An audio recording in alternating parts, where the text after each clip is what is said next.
Hello everybody, I hope all are you doing great. This is Vani. Welcome back to my YouTube channel. So today I am going to start chapter 12 that is balance of payment. Balance of payment का आज हम revision video करने वाले हैं one shot video ये रहने वाला है जिसमें हम पूरे चैप्टर का डिटेलिंग में एक ही वीडियो में पूरा चैप्टर कवर करेंगे. रिविजन वीडियो ही रहेगा and which is important chapter. इसमें से मैं बताऊंगी क्या क्या टॉपिक पर्टिकुलर आपके इंपॉर्टेंट रहने वाले. कुछ टॉपिक ऐसे हैं जो कि आपको हमेशा एग्जाम्स में मिलेंगे और जैसा मैंने आपको मतलब इसमें बताने वाली हूँ कि किस टाइप से आपको वो पूरा क्वेश्चन जो है अगर आता है तो कैसे आपको लिखना होगा. Right, chapter 8 that is short term equilibrium output, उसके ऊपर मैं वीडियो बना चुकी हूँ, one shot video, division video. And जिसने अभी तक नहीं देखी है वो जाकर चेक कर सकता है मेरे यूट्यूब चैनल पर. प्लेलिस्ट मैंने अलग से बनाई हुई है, so stay tune. And yes, जिसने अभी तक चैनल सब्सक्राइब नहीं करा है पहले जाकर चैनल सब्सक्राइब कर दो जिससे कि आपको ये वीडियोस मिलती रहे. So now let's start with today's topic that is BOP. What is BOP? Balance of payment basically क्या होता है? तो ये क्या होता है, एक समरी स्टेटमेंट होती है. जैसे हम अकाउंट्स में बात करें, जैसे हम अकाउंट्स में अपनी बैलेंस शीट बनाते हैं, हम लिखते हैं एसेट्स और लायबिलिटी साइड लिखते हैं. राइट, तो इस टाइप से यहाँ पर होता है. क्रेडिट आइटम लिखते हैं हम, एक साइड डेबिट आइटम लिखते हैं, जिसमें हम जो भी एसेट्स, जो भी ट्रांजेक्शन्स हुई हैं एक कंट्री और दूसरी कंट्री के बीच में, इकोनॉमिक ट्रांजेक्शन्स जो भी हुई हैं वो सब रिकॉर्ड की जाती है इस अकाउंट के अंदर. इसी अकाउंट को बोला जाता है बैलेंस ऑफ पेमेंट. राइट, तो क्या है, समरी स्टेटमेंट है जिसमें सारी इकोनॉमिक ट्रांजैक्शंस जो हैं वन कंट्री और रेस्ट ऑफ द वर्ल्ड के बीच में हुई हैं उनको रिकॉर्ड किया जाता है at a point of time पर, और we can say period of time में जो भी रिकॉर्ड किया जाता है उस स्टेटमेंट में, that is called balance of payment. अब इकोनॉमिक ट्रांजैक्शंस में इन्वॉल्व होता है transfer of ownership of goods and services, जो भी गुड्स एंड सर्विसेज का ट्रांसफर हुआ है, या फिर मनी और एसेट्स का जो भी ऑनरशिप ट्रांसफर हुई है, वो सब चीजें इसमें रिकॉर्ड की जाती है. तो ये अकाउंट होता है, एक समरी स्टेटमेंट होती है बैलेंस ऑफ पेमेंट. अकाउंट में मैं दिखाती हूँ किस टाइप का ये होता है. सो ये कुछ इस टाइप का आपको दिखाई देता है कि ये हमारा जो पूरा अकाउंट है that is called balance of payment account, जिसमें दो साइड होती हैं, क्रेडिट आइटम्स, क्रेडिट साइड, और दूसरा होता है debit side. Left hand side हमें क्रेडिट आइटम्स देखेंगे और राइट हैंड साइड हमें डेबिट आइटम्स देखेंगे. तो यहाँ पर दो अकाउंट होते हैं, एक होता है करंट अकाउंट और एक होता है capital account. Right, credit items में जो भी इनफ्लो होगा फॉरेन एक्सचेंज का, मतलब हम कुछ चीजें बाहर बेचेंगे और जिससे हमारे पास पैसा आएगा, फॉरेन एक्सचेंज का इनफ्लो होगा, तो वो सब चीजें इंक्लूड की जाएंगी क्रेडिट आइटम्स में, क्रेडिट साइड. और जो भी आउटफ्लो होगा फॉरेन एक्सचेंज का, मतलब हमने कुछ चीजें ऐसी ट्रांजैक्शंस करी हैं जैसे हमारी कंट्री से पैसा बाहर जा रहा है, आउटफ्लो हो रहा है फॉरेन एक्सचेंज का, वो आइटम्स इंक्लूड होंगे डेबिट साइड. राइट, तो यहाँ पर क्या है, करंट अकाउंट और कैपिटल अकाउंट में अगर मैं डिफरेंस की बात करूं बेसिक, तो करंट अकाउंट में वो सारी ट्रांजैक्शंस इंक्लूड की जाती हैं जिसमें हमारी एसेट्स और लायबिलिटी पर कोई इफेक्ट नहीं पड़ता. मतलब ऐसी ट्रांजैक्शंस हो रही हैं जिसमें हमारी ना तो एसेट्स क्रिएट हो रही हैं या फिर लायबिलिटीज इंक्रीज हो रही है, फिर रिड्यूस हो रही है. तो यहाँ पर एसेट्स और लायबिलिटी पर जब कोई इफेक्ट नहीं पड़ रहा होगा, वो सारी ट्रांजैक्शन हमारी किस में आएंगी, करंट अकाउंट में. राइट, ऐसे कैपिटल अकाउंट में वो ट्रांजैक्शंस होंगे जिसमें हमारी एसेट्स और लायबिलिटीज पर मतलब इफेक्ट पड़ रहा है. तो जब भी एसेट्स और लायबिलिटी पर इफेक्ट पड़ेगा वो सारे आइटम्स किस में इंक्लूड किए जाएंगे, कैपिटल अकाउंट में. तो ये एक बेसिक डिफरेंस है करंट अकाउंट और कैपिटल अकाउंट. वो ट्रांजैक्शन जिसमें कोई इफेक्ट नहीं पड़ रहा है एसेट्स और लायबिलिटी पर, वो आएंगे किसमें, करंट अकाउंट में. और जब एसेट्स और लायबिलिटी पर इफेक्ट पड़ेगा वो किसमें आएंगे, कैपिटल अकाउंट में. तो ये डिफरेंस हुआ. अब हम देखते हैं कि करंट अकाउंट में कौन कौन से आइटम्स इंक्लूड किए जाते हैं. तो पहले हम बात करें क्रेडिट आइटम्स की. जैसे मतलब कुछ ऐसी चीजें जो हम बाहर बेचते हैं उसके बदले में हमारे पास पैसा आता है, इनफ्लो होता है फॉरेन एक्सचेंज का. तो जब हम एक्सपोर्ट करेंगे गुड्स का, हमने गुड्स यूएसए को बेचे, एक्सपोर्ट किया, उसके बदले में हमारे पास पैसा कितना आ रहा है, जो भी पैसा आ रहा है फॉरेन एक्सचेंज का इनफ्लो हो रहा है, which come under in the credit item side, credit side आएगा. राइट, सपोज यहाँ पर मैंने पूरा बैलेंस बना दिया है कि यहाँ पर हमने एक्सपोर्ट करा गुड्स कितना, 100 रुपीज, सर्विसेज एक्सपोर्ट करी है 200 रुपीज की, investment income received, investment income receive हो रही है मतलब फॉरेन एक्सचेंज का इनफ्लो हो रहा है कितना, 300 रुपीज. और unilateral transfer receive, unilateral transfer कौन से होता है, वन साइडेड पेमेंट जो होते हैं, लाइक ग्रांट्स हुए हमारे पास, गिफ्ट्स ग्रांट्स वगैरह, वो सब हमारे पास आए 400 रुपीज. तो यहाँ से सब क्या आ रहा है, हमारे पास पैसा आ रहा है, इनफ्लो हो रहा है फॉरेन एक्सचेंज का, तो ये सब क्रेडिट साइड आएगा. ऐसे डेबिट साइड क्या होगा, जो भी आउटफ्लो होगा फॉरेन एक्सचेंज का वो सब डेबिट साइड जाएगा. जैसे कि इंपोर्ट हुआ गुड्स का, हमने इंपोर्ट करा, अब हमने यूएसए से कुछ गुड्स मंगाए हैं तो बदले में हम पैसे देंगे, तो इंपोर्ट हुआ तो पैसे दे रहे हैं, तो मतलब आउटफ्लो हो रहा है. तो हमने 250 का आउटफ्लो किया है, 250 रुपए दिए हैं, इंपोर्ट करे हैं. ऐसे इंपोर्ट करें हम सर्विसेज को 300 में, इन्वेस्टमेंट इनकम पेड हमने अब इन्वेस्टमेंट इनकम पे कर रहे हैं, तो आउटफ्लो हो रहा है फॉरेन एक्सचेंज का, तो किस में आ रहा है, डेबिट साइड आ रहा है। ऐसे यूनिलेटरल ट्रांसफर पे, हमने यूनिलेटरल ट्रांसफर पे करा है कितना, 100 रुपीज का। यूनिलेटरल ट्रांसफर हम बोल सकते हैं गिफ्ट्स ग्रांट्स वगैरह हमने दिए हैं 100 रुपीज के, तो वो सब चीजें आउटफ्लो हो रही है, दूसरी कंट्री में जा रही है, तो 100 रुपीज का। तो यहाँ पर ये पूरे ट्रांजेक्शन हो गए। सपोज इन सब का टोटल हमारे पास आया 1200 रुपए, जब हमने ऐड करा। ऐसे ही जब इन सब का टोटल आया तो वो कितना आया, 1100 रुपीज, ये सब ऐड करके, राइट। तो ये था हमारा पूरा करंट अकाउंट की ट्रांजेक्शंस। अब अगर हम बात करें कैपिटल अकाउंट की, अब कैपिटल अकाउंट में वो ट्रांजेक्शंस आते हैं जो कि एसेट्स और लायबिलिटी पर इफेक्ट डालती हैं। यहाँ पर तो कोई इफेक्ट नहीं हुआ, ना तो एसेट्स क्रिएट हुई है ना लायबिलिटी रिड्यूस हुई है, लेकिन यहाँ पर इफेक्ट पड़ेगा। अब यहाँ पर क्रेडिट साइड वो आइटम्स आएंगे जो हमारी क्रेडिट मतलब एसेट्स या तो क्रिएट करेंगे या फिर लायबिलिटी, एसेट्स क्रिएट करेंगे और लायबिलिटीज क्रिएट करेंगे। एसेट्स और लायबिलिटीज जब क्रिएट होंगी तो वो सब किस तरह आ रही है, मैंने क्रेडिट साइड, लायबिलिटी क्रिएट हो रही है, और भी कैन से हम बोल सकते हैं जो भी चीज हमारे पास आ रही हैं तो वो सब क्रेडिट साइड आएंगी। तो सपोज हमने करा है सेल ऑफ एसेट्स, एसेट्स को बेचा, या फिर एसेट, जरूरी नहीं है कि एसेट्स हमारी क्रिएट ही हो रही है। एसेट्स यहाँ पर हमारी, यहाँ पर क्रिएट के हम क्रिएट वर्ड यूज ही नहीं करेंगे, सॉरी फॉर दैट। यहाँ पर हम क्या बोल रहे हैं, क्रेडिट आइटम साइड वो चीज आ रही है जो जिससे हमारे पास पैसा आ रहा है। अब पैसा कब आएगा, अगर हम अपनी एसेट्स को बेचते हैं। एसेट्स को बेचने पर हमने क्या किया, हमारे पास एसेट्स को बेचा और उसके बदले में क्या आ रहा है, पैसे आ रहे हैं, इनफ्लो हो रहा है, तो वो किधर आएगा हमारे पास, क्रेडिट साइड। तो कितना का हमने बेचा, 500 रुपए का, राइट। 500 रुपए की एसेट्स सेल आउट हुई हैं। अब यहाँ पर इनफ्लो हो रहा है और एसेट्स कैसी हो रही है, एसेट्स हमारी रिड्यूस हो रही है यहाँ पर, राइट। नेक्स्ट बोरिंग, बोरिंग में क्या हो रहा है, लायबिलिटी क्रिएट हो रही है। अब जब लायबिलिटीज क्रिएट होंगी तो उसमें क्या होगा, बोरो हमने करा है, पैसा तो आ रहा है लेकिन लायबिलिटी क्रिएट हो रही है कितनी, 500 रुपए की, तो वो जब किधर आएगा, हमारा क्रेडिट साइड आएगा। तो ये हो गया हमारा क्रेडिट आइटम। ऐसे ही डेबिट आइटम में क्या होगा, जब हमारा आउटफ्लो होगा फॉरेन एक्सचेंज का। अब फॉरेन एक्सचेंज का आउटफ्लो कब होगा, जब हम एसेट्स को परचेज करेंगे। हमने एसेट्स परचेज करा मतलब हमारे पास से पैसे गए, आउटफ्लो हुआ, लेकिन एसेट्स क्रिएट हो गई है, जो क्रिएट हुई है वो इधर आ गई और आउटफ्लो हो रहा है पैसे का, तो इसलिए हमने यहाँ पे परचेज करा एसेट्स कितना, 750 रुपीज का। Same in the sense lending करी है हमने 200 रुपए की। अब जब हमने 200 रुपए की लेंडिंग करी है तो उसमें क्या होगा, हमने पैसे दिए हैं, मतलब आउटफ्लो हो रहा है किसका, फॉरेन एक्सचेंज का, तो यहाँ पे कितना 200 रुपीज। तो जो भी आउटफ्लो होगा वो सब डेबिट साइड और जो भी इनफ्लो होगा वो सब क्रेडिट साइड। तो क्रेडिट कैसे आया, हमारे पास हमने एसेट्स को बेचा, बेचने पर पैसा आया तो वो इधर आएगा हमारे पास क्रेडिट साइड। बोरो हमने करा, लायबिलिटी तो क्रिएट हुई है लेकिन पैसे आ रहे हैं तो वो हमारा क्रेडिट साइड। ऐसे सेल ऑफ एसेट्स में क्या हो रहा है, एसेट्स तो में रिड्यूस हो रही है लेकिन पैसा आ रहा है, जिस वजह से हमने इसको इनफ्लो में रखा। सेम ऐसे ही हमने यहाँ पर क्या किया, एसेट्स को परचेज करा है। जब परचेज करा है, एसेट्स तो क्रिएट हो गई लेकिन पैसा जा रहा है, आउटफ्लो हो रहा है, तो वो इसलिए हमारा डेबिट आइटम साइड आया। ऐसे हमने लेंडिंग करी। अब लेंडिंग से क्या हो रहा है, जब हम लेंडिंग करते हैं तो एसेट्स क्रिएट होती है यहाँ पर। तो जैसे हम अपने अकाउंट्स में भी आप देखते हैं, जब भी आप लेंडिंग कर रहे हो तो एसेट्स क्रिएट होती हैं, तो वो इसमें भी क्या हो रहा है, एसेट्स तो क्रिएट हो रही है लेकिन पैसा जा रहा है हमारे पास से उस टाइम पर, तो वो भी किस में आएगा, आउटफ्लो में, तो मतलब डेबिट साइड। तो यहाँ पर दोनों अकाउंट का ट्रांजेक्शन हुआ, तो टोटल अगर हम यहाँ पर देखें तो कितना हुआ, 1100 रुपए, राइट। ऐसे यहाँ पर का टोटल हमने जब देखा 750 प्लस 200 वो हुआ 950 रुपीज, राइट। तो ये हो गया हमारा, अगर हम इन सबको टोटल करें, इसका हुआ था 1100 और ये हुआ था 1100, तो कितना हो गया, A प्लस B 2100, दोनों अकाउंट का मैं यहाँ पर टोटल करके बता रही हूँ। ऐसे जब हमने यहाँ पर टोटल करा, ये 1200 था और 950 था, तो जब हमने इन दोनों का टोटल करा तो वो कितना हुआ, 2150। तो ये पूरा बैलेंस हमारे पास बनकर आया, क्रेडिट साइड 2100 और डेबिट साइड 2150। अब इसमें एक फैक्ट क्या रहता है, बीओपी को हमेशा बैलेंस में लाना होता है, ये एक कंसर्न रहता है कि बीओपी हमेशा बैलेंस में हो। बैलेंस में कब होगा, जब जितना रिसिप्ट है और जितना उतना पेमेंट, जब वो दोनों इक्वल होंगे तब वो बैलेंस में होगा। अब रिसिप्ट हमारे पास पैसे आए तो कम और गए ज्यादा हैं, तो मतलब बीओपी डिसइक्विलिब्रियम में, हमें इसको इक्विलिब्रियम में लाना है। अब यहां तक जो भी आइटम्स, यहां तक जो भी हमने ट्रांजेक्शन्स करी हैं, इतनी ट्रांजेक्शन्स, वो सब हमारी कैसी थी, प्रॉफिट मोटिव के लिए।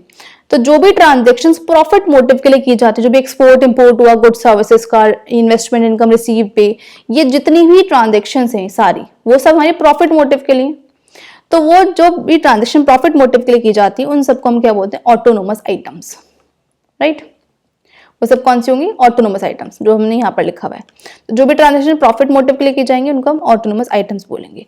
अब कुछ ऐसी ट्रांजेक्शन्स होंगी जो हम बीओपी को बैलेंस में लाने के लिए करेंगे। यहाँ पे 2150 है और यहाँ पर 2100 है, तो हमें यहाँ इधर की साइड रिसिप्ट की साइड 50 रुपए और चाहिए।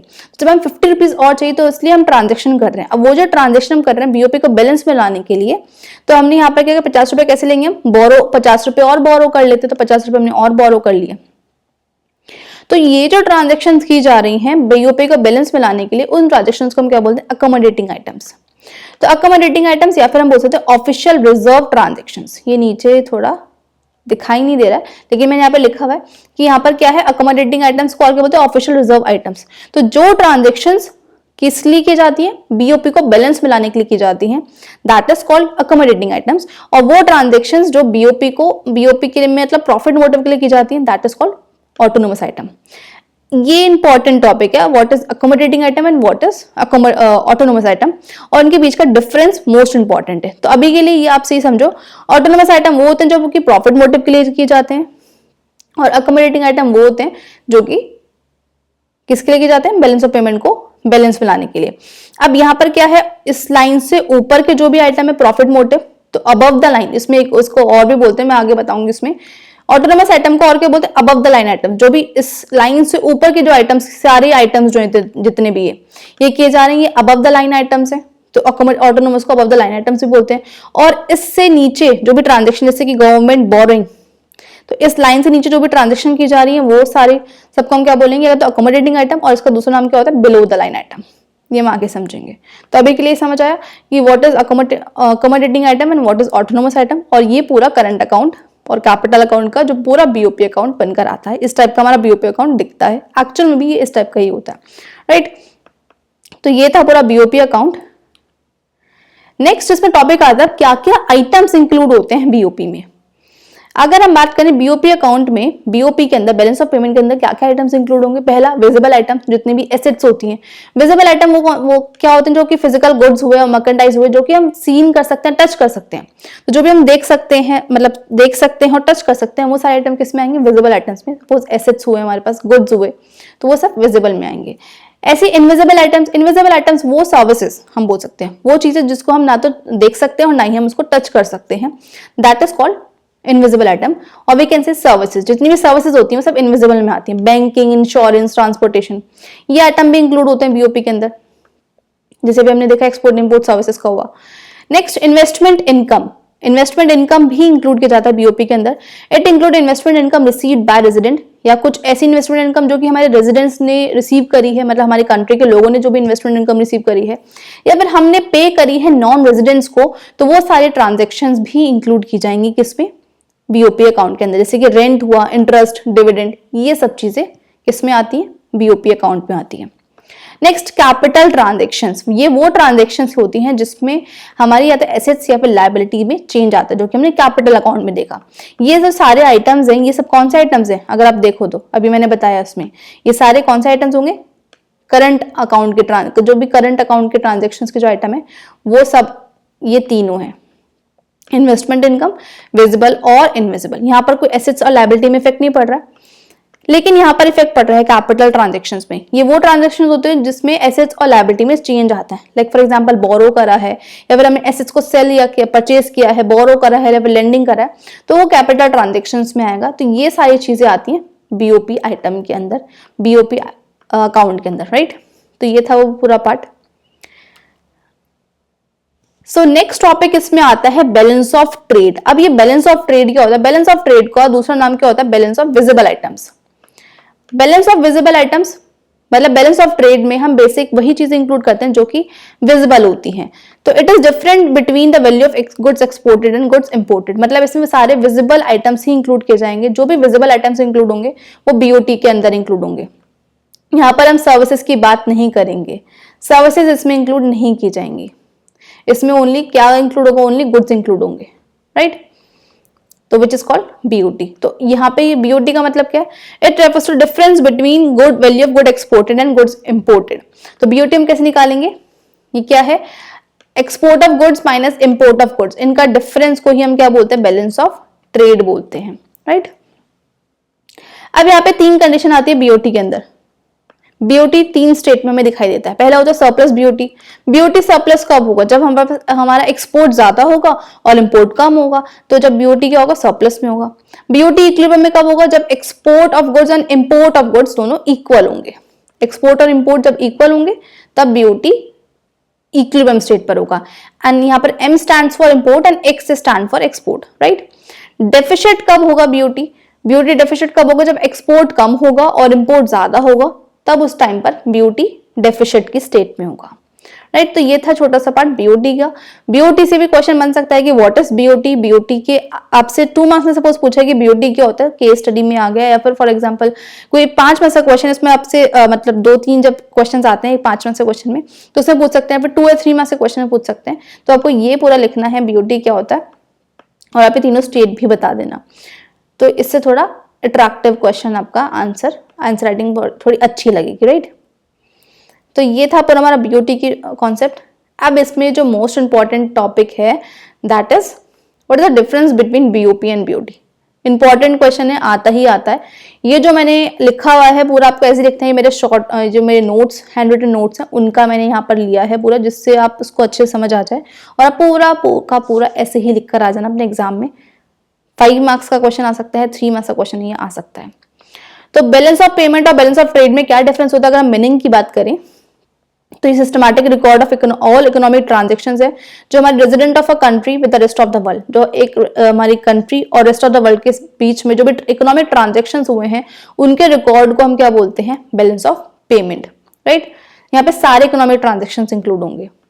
बीओटी में क्या है? It refers to difference between value of good exported and value of good imported. यहाँ पर सिर्फ गुड एक्सपोर्टेड और गुड इंपोर्टेड के डिफरेंस जो होता है, मतलब यहाँ पे ओनली क्या इंक्लूड किया जाता है? ओनली गुड्स का ट्रांजैक्शन इंक्लूड किया जाता है। जो भी गुड्स का इकोनॉमिक ट्रांजैक्शन जो रिकॉर्ड किया जाएगा वो बैलेंस ऑफ ट्रेड के अंदर रिकॉर्ड किया जाएगा, और बैलेंस ऑफ पेमेंट के अंदर सारे economic transaction, goods, services, investment, income, receipt, paid सब इंक्लूड होगा बीओपी के अंदर। नेक्स्ट आता है इसमें कंपोनेंट। अब कंपोनेंट में क्या है बीओपी के? BOP include visible, invisible items, unilateral transfer, capital transfer, ये सब चीजें इंक्लूड होंगी किसमें? बैलेंस ऑफ पेमेंट के अंदर। ऐसे बैलेंस ऑफ ट्रेड में क्या इंक्लूड होगा? It include only visible items. अभी हमने देखा कि बैलेंस ऑफ ट्रेड में सिर्फ हम गुड्स को इंक्लूड करते हैं, मतलब ओनली विजिबल आइटम्स को इंक्लूड करते हैं, तो यहाँ पर सिर्फ और सिर्फ विजिबल आइटम्स इंक्लूड होंगे। Next is capital transactions. तो बैलेंस ऑफ पेमेंट रिकॉर्ड करता है कैपिटल ट्रांजैक्शंस को, बीओटी रिकॉर्ड नहीं करता कैपिटल ट्रांजैक्शंस को। क्यों नहीं करता? क्योंकि हमने देखा बीओटी में सिर्फ विजिबल आइटम ही इंक्लूड किए जाएंगे, तो कैपिटल ट्रांजैक्शन तो इनविजिबल में जाएगा, तो इसलिए हम इसको रिकॉर्ड नहीं करेंगे। नेक्स्ट अगर हम कॉन्सेप्ट की बात करें बीओपी के, तो बीओपी जो है वाइडर कॉन्सेप्ट है, इसमें बीओटी भी इंक्लूड होता है। अभी हमने देखा बीओपी का अकाउंट, जो हमने स्टार्टिंग में देखा था कि बीओपी का अकाउंट कैसा दिखता है, एक बार मैं फिर से दिखा देती हूँ। तो जो हमारा बीओपी का अकाउंट था इसमें हमारा पूरे कैपिटल और करंट दोनों इंक्लूड था।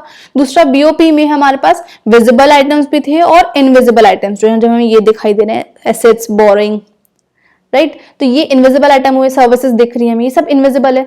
तो बीओपी में हमें विजिबल और इनविजिबल दोनों दिखाई देंगे, तो इस वजह से ब्रॉडर कॉन्सेप्ट है। और बीओटी में ओनली हमें सिर्फ क्या दिखता है? ओनली विजिबल आइटम, तो इस वजह से ये थोड़ा नैरो कॉन्सेप्ट है।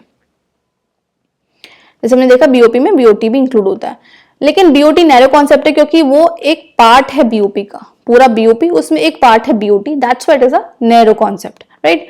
नेक्स्ट डिफरेंस इज दैट कि unfavourable BOP can met by BOT. अगर बीओपी में अगर अनफेवरेबल है, मतलब डिसइक्विलिब्रियम आता है कि बीओपी हमारा डिसइक्विलिब्रियम स्टेट पर है, रिसिप्ट ज्यादा है, पेमेंट कम है, तो हम उसको बीओटी से मेट कर सकते हैं। बीओटी के कुछ ट्रांजेक्शन हम उसको इक्वल स्टेट में ला सकते हैं। लेकिन अगर बीओटी अनफेवरेबल में जाता है कि हमारे पास एक्सपोर्ट ज्यादा हो गया गुड्स का लेकिन इंपोर्ट कम हुआ है गुड्स का, तो इसको हम और किसी सर्विसेज से तो नहीं कर सकते उसको इक्वल, तो हमें इसको गुड्स से ही करना होगा। तो इस वजह से हम बीओटी का अगर अनफेवरेबल में जाता है तो उसको हम बीओपी से मेट नहीं कर सकते, बीओपी से हम इक्वल स्टेट में नहीं ला सकते हैं। तो ये कुछ बेसिक डिफरेंस है between BOP and BOT. So I hope all are you understanding well. So ये था हमारा difference between BOP and BOT, important topic है, राइट। नेक्स्ट इसमें अब टॉपिक रहता है what are the components of current account of BOP. BOP के क्या क्या कंपोनेंट्स हैं, करंट अकाउंट के क्या क्या कंपोनेंट्स है बेसिकली। अभी हमने देखा current account, capital account. Current account में क्या क्या जाएगा? Export import of goods, services, investment, income, unilateral transfer. तो यही वो बेसिक कंपोनेंट्स होंगे, तो फर्स्ट कंपोनेंट क्या है, मतलब कंपोनेंट में हम बोल सकते हैं कि करंट अकाउंट में क्या क्या आइटम्स आते हैं। तो export and import of goods, goods का जो भी एक्सपोर्ट एंड इंपोर्ट है दैट इज विजिबल आइटम्स, वो सब हमारे आएंगे किसमें, करंट अकाउंट में।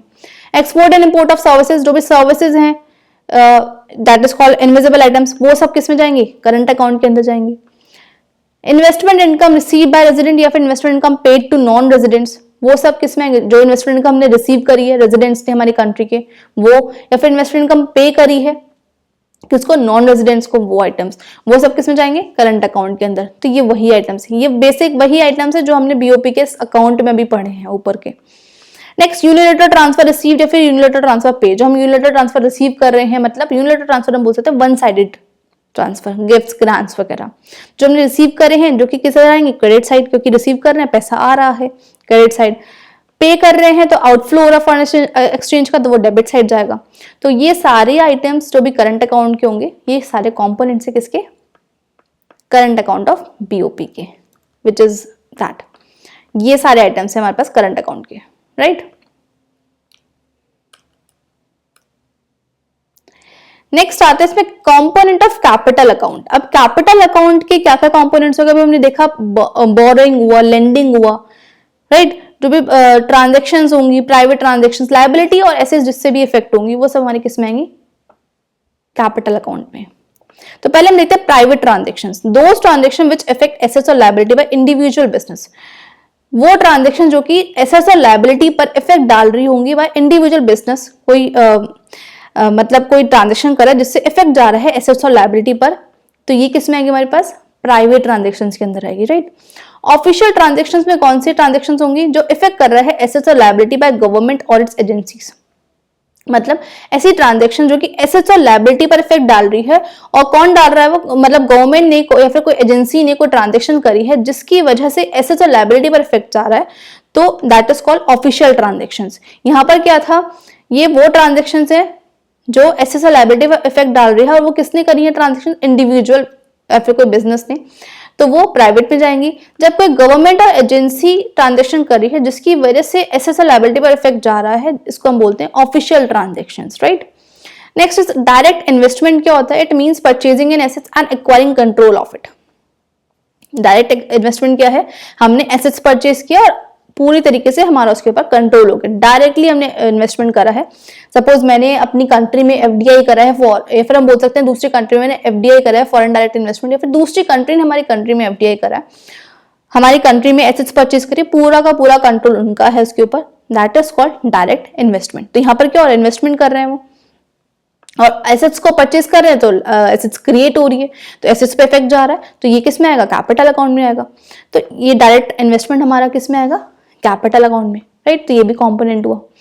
Next portfolio investment. Portfolio investment क्या होता है, ये वो एसेट्स होती हैं एक्वायर करती है but no control over it for purchasing of shares. मतलब यहाँ पर क्या है, एफडीआई में और पोर्टफोलियो इन्वेस्टमेंट में बेसिक डिफरेंस अगर मैं बताऊं, यूएसए की कोई कंट्री है और यूएसए ने सपोज यहाँ पर कोई एमएनसी सेटअप करी है, हम बोल सकते हैं डोमिनोज, इंडिया में डोमिनोज आया, जितनी भी एमएनसी कंपनीज हम बोल सकते हैं, जितनी भी हमारे पास फूड की कंपनीज हो गई, स्विगी हम बोल सकते हैं, और वी कैन से स्विगी छोड़ो, मैकडोनल्ड्स हुआ, डोमिनोज हुआ, ये सब जो कंपनीज है हमारी कंट्री की तो नहीं है, सब फॉरेन कंपनीज है।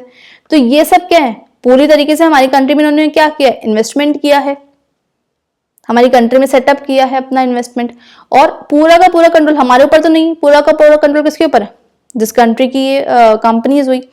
तो यहाँ पर क्या है, डायरेक्टली इन्वेस्टमेंट किया, जब हमारी कंपनी हमारी कंट्री में आके पूरी तरीके से उन्होंने इन्वेस्टमेंट किया, हमारी कंट्री में आके उन्होंने एसेट्स को परचेज किया, और वी कैन से टोटल अपनी कंपनी को यहाँ पर सेटअप किया है, तो ये डायरेक्ट इन्वेस्टमेंट हुआ। पोर्टफोलियो इन्वेस्टमेंट में क्या जाएगा, acquiring an assets but having no control over it. मतलब हमारी कंट्री में आकर उन्होंने क्या किया है, सपोज हमारी कंट्री की कोई कंपनी है और हमारी कंपनी में से, हमारी कंट्री कंपनी में से कुछ ओनली शेयर्स परचेज कर रहे हैं, मतलब इन्वेस्टमेंट किया है, इन्वेस्टमेंट करने से कुछ शेयर्स परचेज करें, पूरा का पूरा कंट्रोल उनका नहीं हुआ। अब मैं कोई कंपनी के शेयर्स परचेज कर रही हूं तो पूरी कंपनी के ऊपर मेरा कंट्रोल तो नहीं होगा, जब मैं कुछ शेयर्स ले रही हूं तो उतना ही पार्ट मेरा इन्वेस्टमेंट में होगा। तो that is called foreign port, या फिर हम बोल सकते हैं पोर्टफोलियो इन्वेस्टमेंट, या फिर फॉरेन इंस्टीट्यूशनल इन्वेस्टमेंट इसको बोला जाता है, राइट। तो जब मैं कोई कंपनी के शेयर्स परचेस कर रही हूँ, अब शेयर परचेस करने से या तो 50-50 परचेस करेंगे तभी पूरा कंट्रोल होगा। अब जब हम 50-50 परचेस नहीं करें, सपोज मैंने 42 परचेस करे हैं, फिर 10% परचेस करें, तो उससे क्या होगा, शेयर परचेस करें मतलब इन्वेस्टमेंट हुआ है लेकिन पूरा कंट्रोल नहीं हुआ है, then that is called portfolio investment, right. So I hope समझ आया होगा अच्छे से कि पोर्टफोलियो इन्वेस्टमेंट क्या होता है और डायरेक्ट इन्वेस्टमेंट क्या होता है। तो ये सारे कंपोनेंट्स हैं जो कि कैपिटल अकाउंट के अंडर में जाएंगे।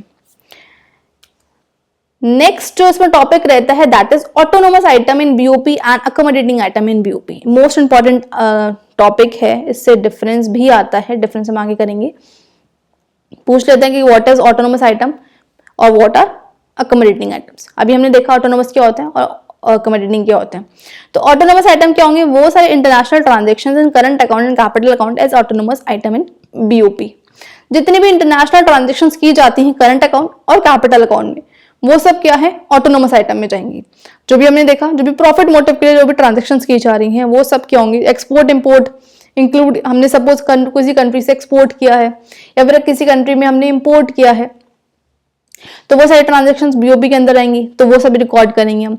Services, goods, investment income receive, paid, unit transfer, पे किया है या फिर रिसीव करा है, जितनी भी ट्रांजेक्शंस होती हैं करंट और कैपिटल अकाउंट में, वो सब किसमें आती हैं, उन आइटम्स को हम क्या बोलते हैं, ऑटोनोमस आइटम्स, राइट, जो कि प्रॉफिट मोटिव के लिए की जाती हैं। एग्जाम्पल हम बोल सकते हैं export of goods and services, import of goods and services, तो ये क्या हो, ऑटोनोमस आइटम्स। अभी हमने देखा इन आइटम्स को क्या बोलते हैं, अबव द लाइन आइटम। अभी हमने यहाँ पर देखा था इससे अकाउंट से कि अकाउंट में हम देखा था जितनी भी ट्रांजेक्शन्स की गई थी, ये सारी ट्रांजेक्शन्स, ये पूरा का पूरा जो हमें मैप दिख रहा है यहाँ पे, मतलब टेबल दिख रही है, ये सारी ट्रांजेक्शन्स कौन सी थी हमारे पास, ऑटोनोमस आइटम्स, जो भी हमने प्रॉफिट मोटिव के लिए की थी, जिसको हम अबव द लाइन आइटम्स भी बोलेंगे। Next accommodating items in BOP. Accommodating items में क्या होगा, ये वो ट्रांजेक्शन्स होंगे जो कि कवर करेंगी डेफिसिट इन बीओपी।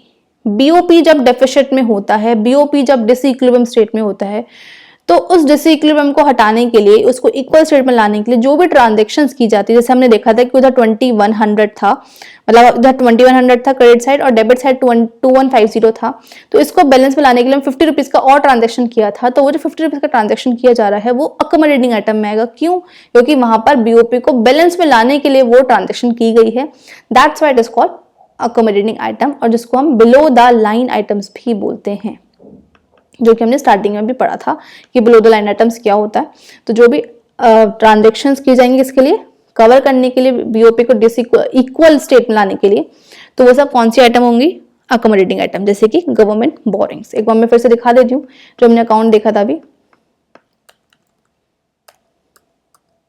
तो यहाँ पर जो लास्ट में हमने देखा कि यहाँ पे 2100 था, यहाँ पे 2150 था, तो इनको बैलेंस में लाने के लिए 50 रुपीज को और लेकर आने के लिए इधर तो हमने गवर्नमेंट बोरिंग करा था, तो ये जो हमने गवर्नमेंट बोरो किया है, ये जो आइटम आएगा हमारे पास किस में आएगा, अकोमोडेटिंग आइटम में इंक्लूड किया जाएगा, और ये इस लाइन से नीचे वाली ट्रांजेक्शन्स हैं, तो that's why it is called what, below the line items. तो ये था हमारा accommodating item and autonomous item. So I hope आप सबको अच्छे से समझ में आया होगा। तो ये ऑटोनोमस और अकोमोडेटिंग हमारा कंप्लीट हुआ है। नेक्स्ट इसमें आता है deficit in BOP. BOP deficit में कब होगा, बीओपी डेफिसिट सिचुएशन कब होगी, जब autonomous payment exceed autonomous receipt in BOP account. ये वो सिचुएशन होती है जब पेमेंट ज्यादा हो गया है और रिसिप्ट कम है, मतलब हमें पेमेंट ज्यादा करना है और पैसा कम आ रहा है। तो जब पेमेंट साइड ज्यादा है और रिसिप्ट साइड कम है, that is called deficit in BOP. या फिर हम बोल सकते हैं एक्सपोर्ट हमारे पास कम है, एक्सपोर्ट कम है और इंपोर्ट ज्यादा है। इंपोर्ट ज्यादा है तो मतलब क्या करना है, हमें पेमेंट करना है, और एक्सपोर्ट ज्यादा तो मतलब हमें क्या करना है, हमारे पास पैसा आना था, तो रिसिप्ट कम हुई और पेमेंट ज्यादा हो गई, तो ये क्या हुआ, इस कंडीशन में बीओपी डेफिसिट में चला गया। तो बीओपी डेफिसिट में कब जाएगा, जब autonomous payment minus autonomous receipt, ऐसे हम निकालने डेफिसिट इन बीओपी को। सरप्लस में कब होगा बीओपी, बीओपी सरप्लस में कब होगा, जब रिसिप्ट ज्यादा होंगी और पेमेंट कम होगा, तब बीओपी सरप्लस में होगा। जब रिसिप्ट ज्यादा होंगी, हमारे पास पैसा ज्यादा आना है और पेमेंट हमें कम करना है, तो BOP is in surplus state. और वी कैन से जिप आ रही है तो मतलब एक्सपोर्ट ज्यादा किया है हमने और इंपोर्ट कम किया। जब एक्सपोर्ट करेंगे तभी तो हमारे पास पैसे आएंगे, रिसिप्ट आएगी। तो ये क्या होगा, बीओपी सरप्लस स्टेट में होगा। तो यहां पर आएगा तुम्हारा surplus, surplus in BOP. Surplus in BOP कैसे होगा, autonomous receipt minus autonomous payment. तो इस तरीके से हमारे पास सरप्लस निकलेगा बीओपी का। तो ये था surplus in BOP and deficit in BOP. Next इसमें जो कॉन्सेप्ट आता है that is equilibrium BOP. BOP equilibrium में कब होगा, जब autonomous receipt equal to autonomous payment. अब यहाँ पे ऑटोनोमस क्यों ले लें, क्योंकि वो ट्रांजेक्शन जो कि प्रॉफिट मोटिव के लिए की जाती है, साइड ट्रांजेक्शन जो भी होंगे कौन में, वो ऑटोनोमस में आएंगी। अकोमोडेटिंग सिर्फ एक छोटा सा पार्ट है जो कि हम इक्वल स्टेट में लाने के लिए करते हैं। दैट्स वाई हम यहाँ पर ऑटोनोमस को लिख रहे हैं, राइट। तो इक्वल कब होगा, जब रिसिप्ट इक्वल टू पेमेंट होगा, then a BOP is in equilibrium state. तो ये था हमारा पूरा चैप्टर। ये चैप्टर का मैंने इंपॉर्टेंट आपको बता दिया है, क्या क्या टॉपिक इंपॉर्टेंट है। अब इसमें 2 क्वेश्चन रहते हैं, वो अभी हम करने वाले हैं। पहला जो इसमें टॉपिक मैंने देखा, इसमें ऑटोनोमस और accommodating item most important topic है, पढ़कर जाना। अब द लाइन आइटम्स एमसीक्यू में पूछ लेते हैं, क्या किसको बोलते हैं, ऑटोनोमस को या फिर अकोमोडेटिंग को। मोस्ट इंपॉर्टेंट टॉपिक है ये वाला, राइट। कंपोनेंट्स आपको पता होना चाहिए, कंपोनेंट्स क्या है कैपिटल अकाउंट, करंट अकाउंट के। इतना इंपॉर्टेंट नहीं है, लेकिन हाँ आपको पता होना चाहिए, पूछ सकते हैं। Next is difference between BOP and BOT.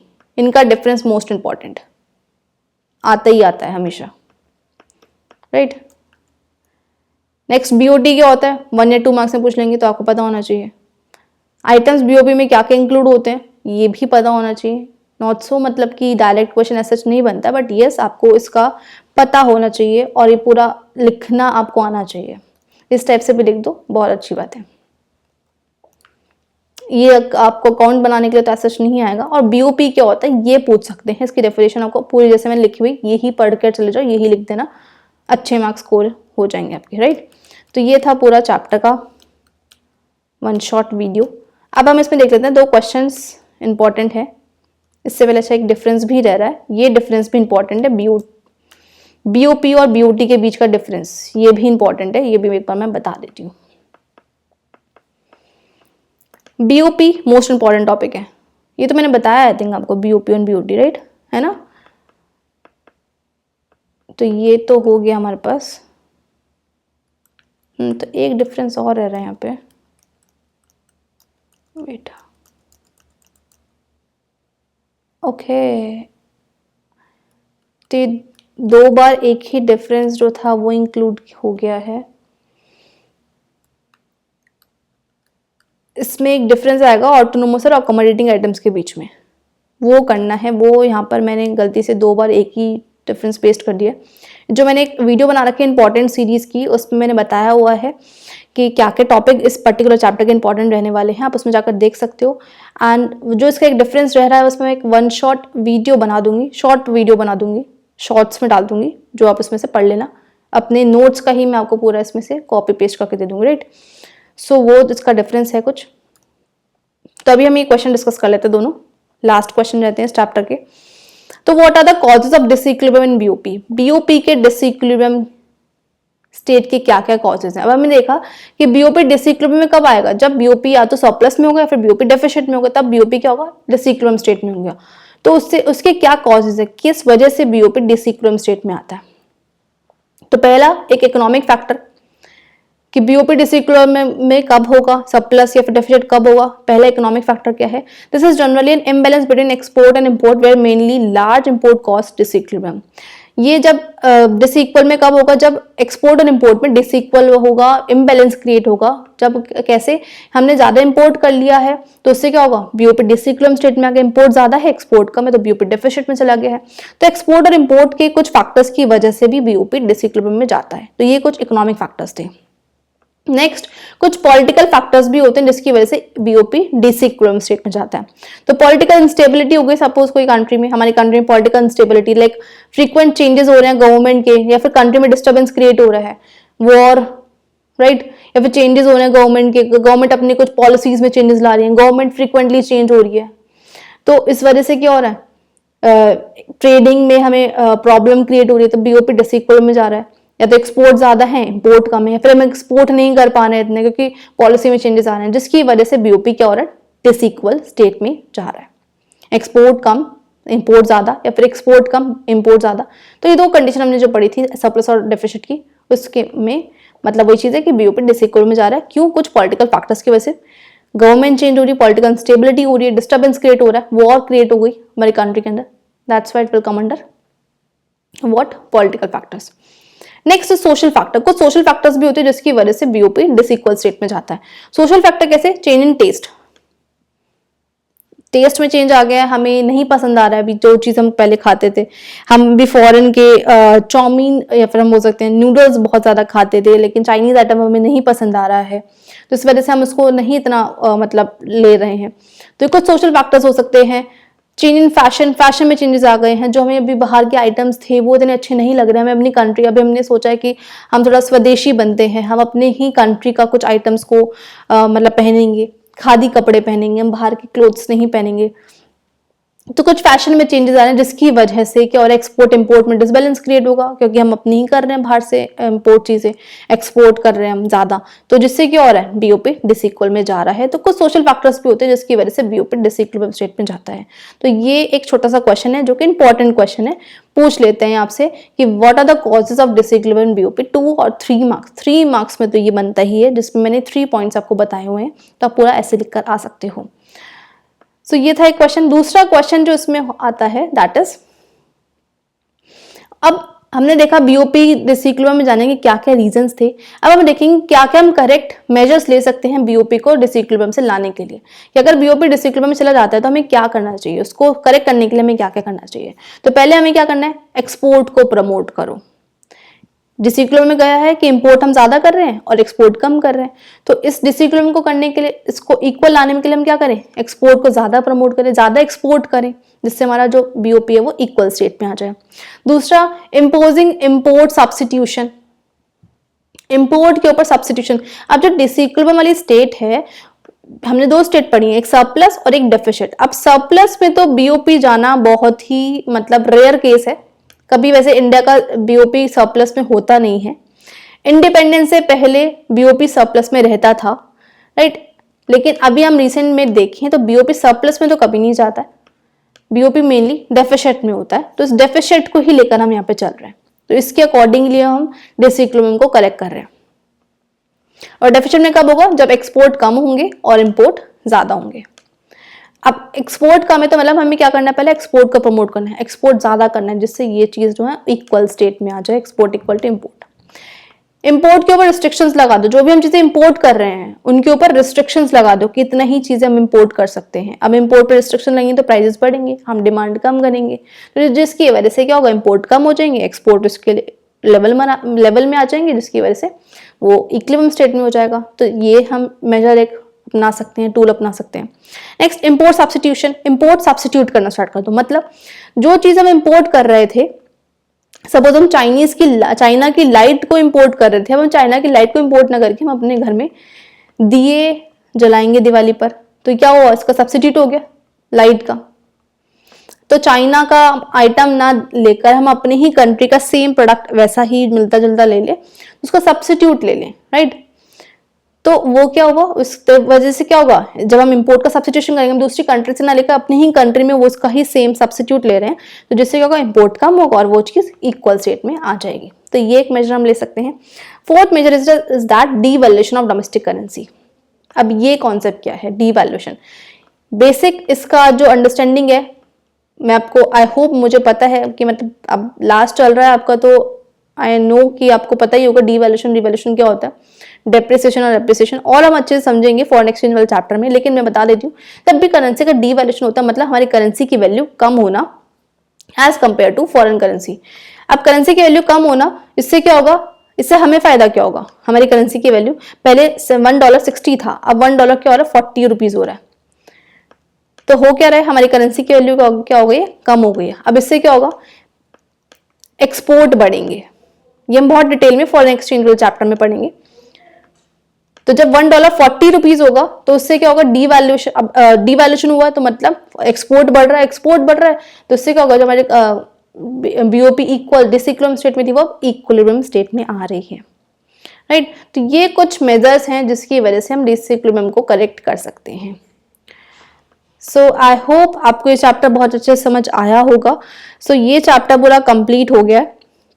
इसका डिफरेंस मैंने बता दिया. बीओपी बीओटी का एकोमोडेटिंग और ऑटोनोमस रह रहा है, वो मैं आपको शॉर्ट्स में डाल दूंगी.